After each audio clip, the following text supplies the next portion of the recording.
action, let's go. 수업 건물을 찾으러. Assalamualaikum warahmatullahi wabarakatuh. Halo teman-teman, perkenalkan kami dari kelompok 3 akan memaparkan vlog yang isinya terkait penjelasan 3 artikel, yaitu penyakit bipolar, epilepsi, dan skizofrenia, di mana video ini untuk memenuhi tugas salah satu matkul, yaitu farmakoekonomi. Apa sih farmakoekonomi itu? Farmakoekonomi adalah ilmu yang mengukur biaya dan hasil yang diperoleh dihubungkan dengan penggunaan obat dalam perawatan kesehatan.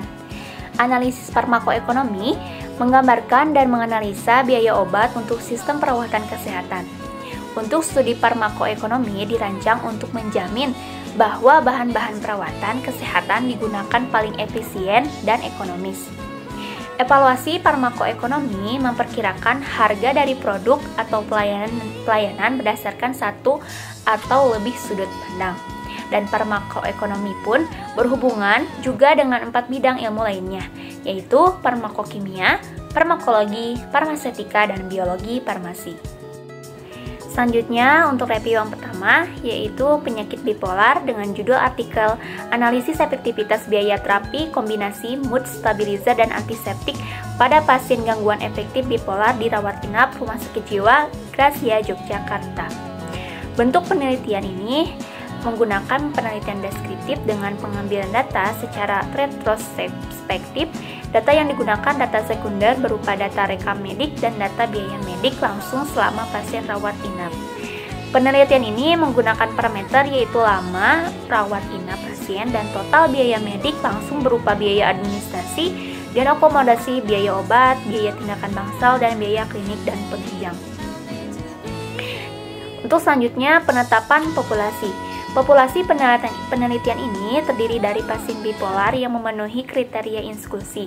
Pengambilan sampel sebanyak 46 pasien dilakukan dengan metode total sampling, yaitu semua data sampel yang masuk kriteria inklusi akan diambil sebagai sampel penelitian. Untuk karakteristik hasil subjek penelitian, hasil pada tabel 1 menunjukkan pasien perempuan lebih banyak sejumlah 24 pasien atau sekitar 52,5%, sedangkan laki-laki semula yaitu 22 pasien sekitar 47,8%. Hasil tersebut sesuai dengan penelitian yang dilakukan oleh Gumintang yang menunjukkan bahwa jumlah pasien gangguan efektif bipolar perempuan 59%, lebih banyak daripada laki-laki yaitu 41%. Berdasarkan usia, mayoritas usia pasien berada di 30 sampai 44 tahun, yaitu sejumlah 22 pasien atau 47,8%. Hasil ini sesuai dengan penelitian yang dilakukan oleh Putri. Pasien gangguan efektif bipolar di Rumah Sakit Gracia lebih banyak berusia 36 sampai 45 tahun dibandingkan kombinasi lain. Baik, terima kasih, akan saya lanjutkan.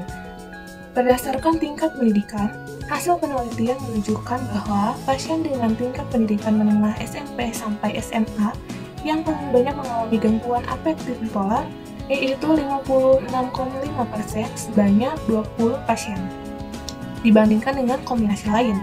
Hasil ini sesuai dengan penelitian oleh Johan pada tahun 2017.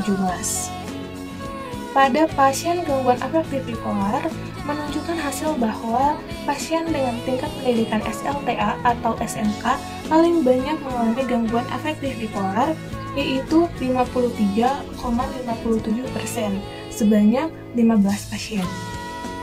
Dibandingkan dengan pasien dengan tingkat pendidikan SD dan sarjana, belum ditemukan data mengenai hubungan antara gangguan bipolar dengan tingkat pendidikan. Namun, tingkat pendidikan berhubungan dengan masalah perekonomian. Berdasarkan pekerjaan, hasil penelitian menunjukkan bahwa pasien yang tidak bekerja berjumlah lebih banyak, yaitu 65,2% sebanyak 30 pasien dibandingkan dengan pasien yang bekerja, yaitu 34,8% sebanyak 16 pasien. Penelitian yang dilakukan oleh Johan pada tahun 2017 menunjukkan hasil yang sama, yaitu pasien dengan persentase terbanyak, yaitu pasien yang tidak bekerja, berjumlah 42,86% sebanyak 12 pasien. Gangguan afektif bipolar sering kali mengalami kekambuhan. Meskipun keadaan dalam terapi obat, resiko angka kekambuhan masih tetap tinggi. Kekambuhan dapat mengganggu dalam hubungan kekeluargaan, sosial, dan juga pekerjaan. Sehingga pasien yang mengalami afektif bipolar banyak kehilangan pekerjaan karena menurunnya produktivitas. Kita lanjut pada HTA atau Hold Technology Assessment. Hold Technology Assessment yaitu dalam penelitian ini adalah terapi kombinasi mood stabilizer dan antipsikotik. Lalu untuk alasan obat yang dibandingkannya yaitu kombinasi lithium antipsikotik antipikal-tipikal lebih efektif dilihat dari nilai rata-rata lama rawat inap lebih cepat dibandingkan dengan kombinasi natrium divalproat antipsikotik antipikal-antitipikal. Untuk outcome-nya ada dua kombinasi, yaitu pasien yang mendapatkan terapi natrium divalproex dan lithium hasil yang diperoleh tidak ada perbedaan yang bermakna secara statistik antara lithium dan natrium berdasarkan lama rawat inap pasien.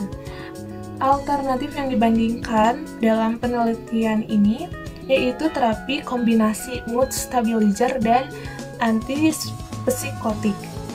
Parameter outcome yang digunakan pada penelitian ini adalah penilaian outcome terapi mood stabilizer dan antipsikotik diperoleh dari lamanya rawat inap. Oke, jadi selanjutnya itu perspektif dan komponen biayanya. Nah, dari perspektif dan komponen biaya ini ada 3 yang diperhitungkan. Yang pertama adalah analisis biaya medis langsung. Rata-rata total biaya medis langsung pada kombinasi umumnya itu divalproat yaitu sebesar Rp5.705.953 per pasien. Dan kombinasi lithium itu sebesar Rp6.319.933 per pasien. Dilihat dari hasil yang diperoleh pasien antara gangguan afektif bipolar yang menggunakan natrium divalproat, biaya yang diperlukannya itu lebih rendah dibandingkan dengan kombinasi yang lithium.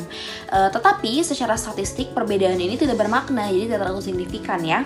Hal ini sesuai dengan penelitian yang dilakukan oleh Rafiki et al. Pada tahun 2005. Pada pasien gangguan afektif bipolar, biaya pada kombinasi divalproex itu dan kombinasi lithium secara statistik tidak ada perbedaan yang bermakna. Lalu yang kedua ada analisis efektivitas biayanya. Nah, berdasarkan tabel efektivitas biaya, kombinasi antara lithium memiliki biaya lebih tinggi dan efektivitasnya juga lebih tinggi dibandingkan kombinasi yang natrium divalproat. Sehingga dapat disimpulkan bahwa kombinasi lithium antipsikotropik atipikal ini lebih cost efektif dibandingkan pasien gangguan afektif bipolar episode mania dengan gejala psikotropik dibandingkan kombinasi natrium divalproat antipsikotik atipikal.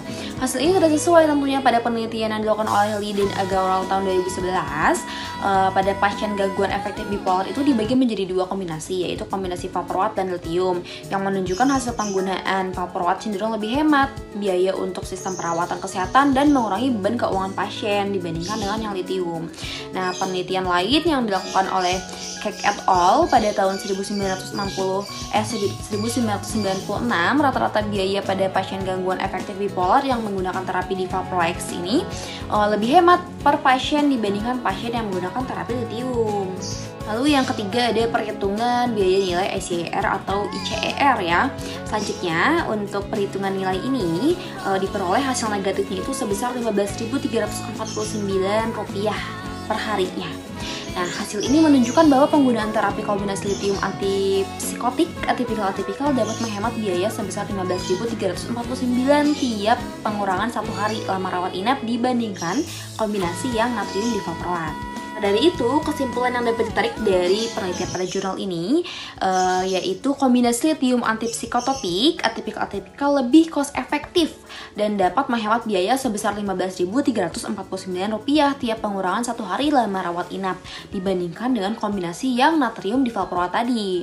Nah, pada pasien rawat inap gangguan afektif bipolar episode mania dengan gejala psikotropik di Rumah Sakit Jiwa Gracia Yogyakarta.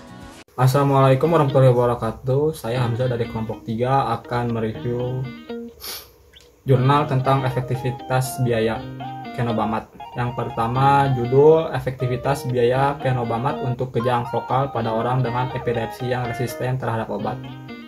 Tahun jurnal 2022, penulis Vicky Laskler Kenneth K. Agiel Kiremateng dan kawan-kawan.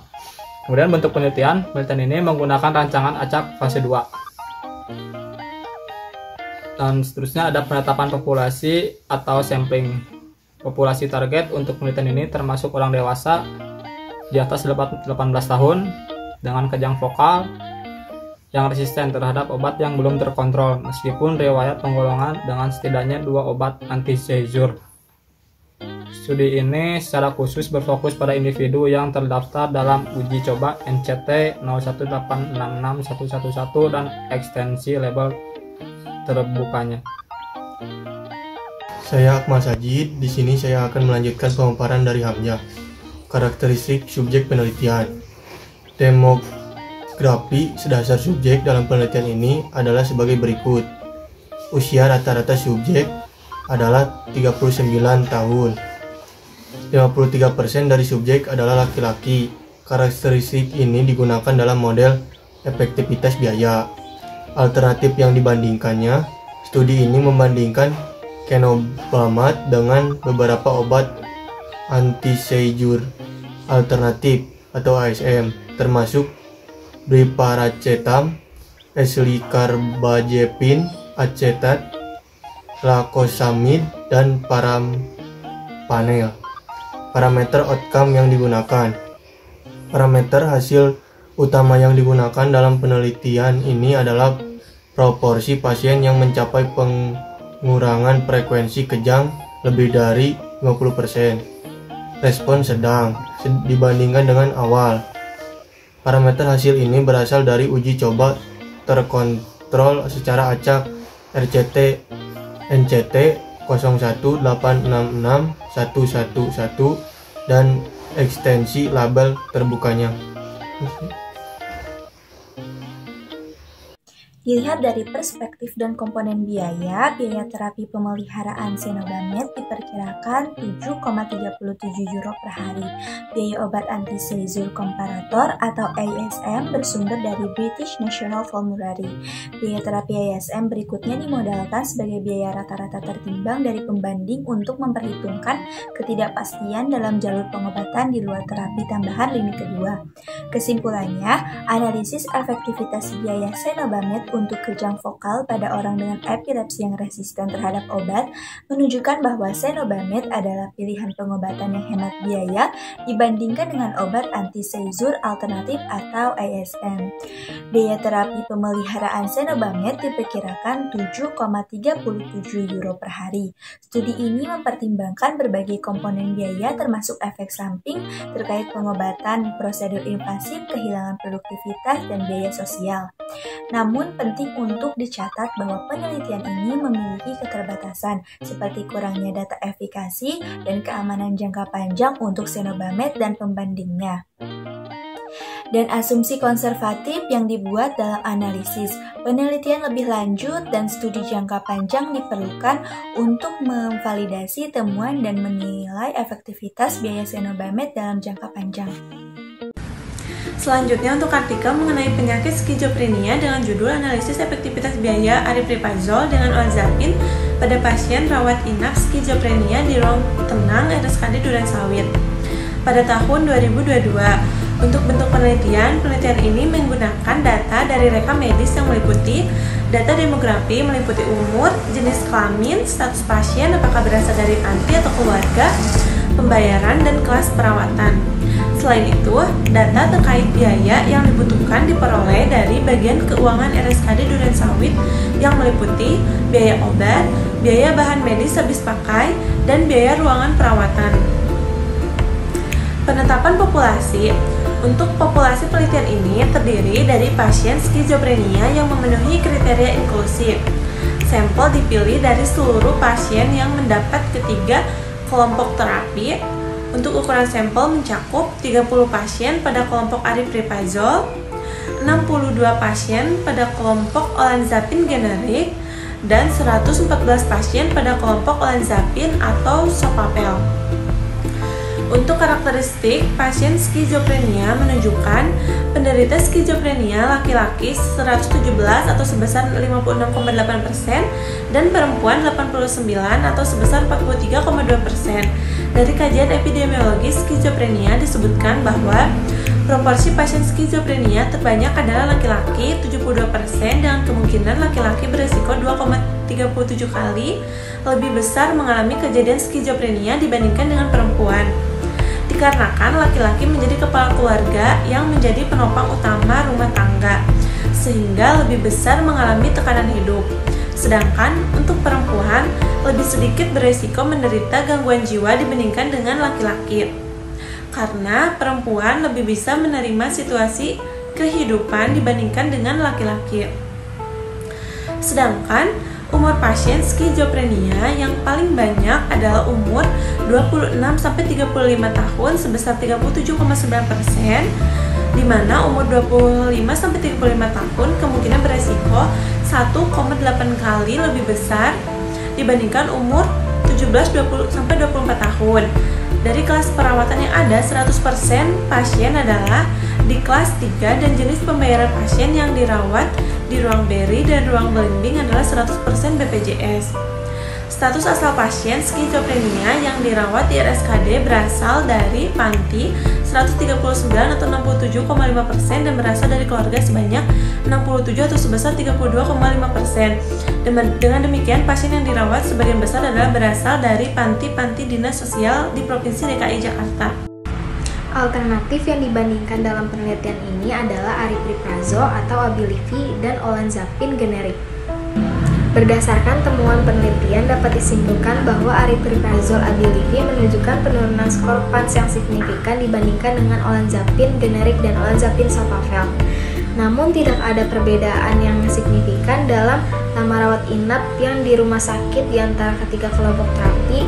Dalam hal efektivitas biaya aripiprazol Abilify dan olanzapine sofavel tidak menunjukkan perbedaan yang signifikan dalam efektivitas pengobatan dan total biaya medis langsung. Di sisi lain, olanzapine menunjukkan efektivitas pengobatan yang lebih rendah dan total biaya pengobatan langsung yang lebih rendah dibandingkan dengan olanzapine sofavel. Analisis rasio efektivitas biaya CIR menunjukkan olanzapine sofavel memiliki CIR yang lebih rendah dibandingkan olanzapine sehingga menunjukkan bahwa olanzapine sofavel memerlukan biaya yang lebih tinggi untuk tingkat efektivitas. Oleh karena itu, aripiprazol Abilify dan olanzapine sofavel dapat dipertimbangkan sebagai pilihan pengobatan alternatif untuk pasien skizofrenia dengan mempertimbangkan efektivitas dan implikasi biayanya.